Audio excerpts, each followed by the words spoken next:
Hey everybody, this is Joe Drazich with Fine Properties and Skyline Properties. Today we're just going to do a simple repair for most people's dual flush toilets. I know I'm not usually putting up do-it-yourself stuff, but I know a lot about doing it yourself projects for homes just from all my years as a house flipper and also as a realtor.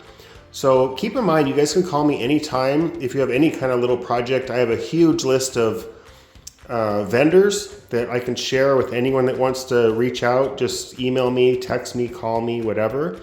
Or I probably know something about fixing it yourself. So today's just a little tiny video on how to fix a dual flush toilet. So this is pretty much all you'll need.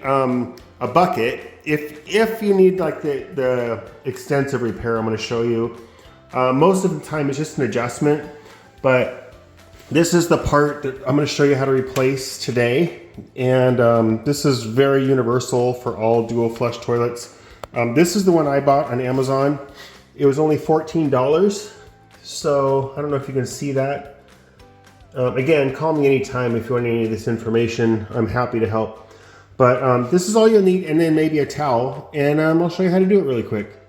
So here's our toilet. I've taken the top off, which just lifts right off. So all toilets, this part right here just comes right off of this top part.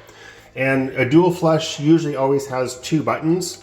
One's for a lot of water flow, one's for minimal water flow, depending on what your business is when you're doing your business. But this is what it looks like underneath. And this is the dual flush part. We're not going to worry about that. That's a different repair, which probably isn't most of your problem. If your toilet's leaking, it'll make a sound like this. You'll just hear some water running, and it just keeps going and going. So a lot of times there's a little, this one is like kind of a knob, but sometimes it's a screw.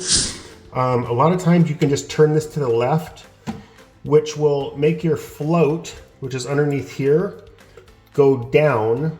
So when the water comes up, the float will come up, and that's what stops the water from flowing. So a lot of times this is all you need to do is just turn this to the left and you're good.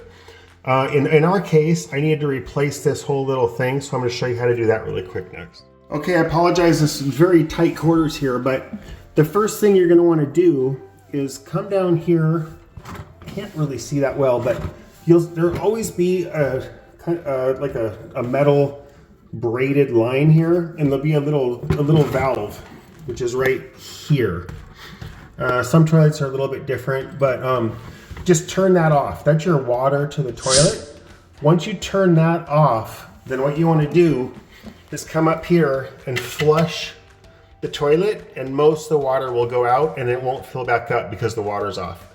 So after you do that, then you're going to come back down here, put the bucket underneath, and undo, sorry if I can't really see, but there's a nut, a plastic nut right here.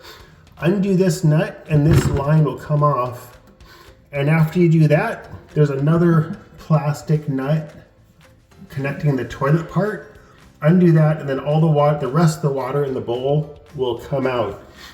And what you want to do is remove this whole assembly right here, which looks like this when it's out. This is the old one that I took out. And as you can see down here, there's just this little threaded part. The nut just screws right on there, so it's very simple. Once you unscrew that, this whole thing will just come right out. And once you put the new one in, just put it in, screw the nut on the bottom again, connect this little rubber line to this part. All these are pretty universal. So this one has a little connection. This line, just make sure it goes down in this hole. And then once you secure this, you're done. And then this part that wasn't working, the float will properly work. It'll come up. You can adjust it with this if you need to. But if it's not just an adjustment, I'd say 9.5 times out of 10, it's this part right here, which is only $14. Hope that helped. I can help you with this part later, which is even easier, but this is very rare that this part goes out. So usually it's just a rubber washer on the bottom. But anyway, again, just call me if you have any questions. I know this is a very unconventional video for a real estate agent, but just happened to have to fix my own toilet and I wanted to show you guys how to do it. Talk to you later.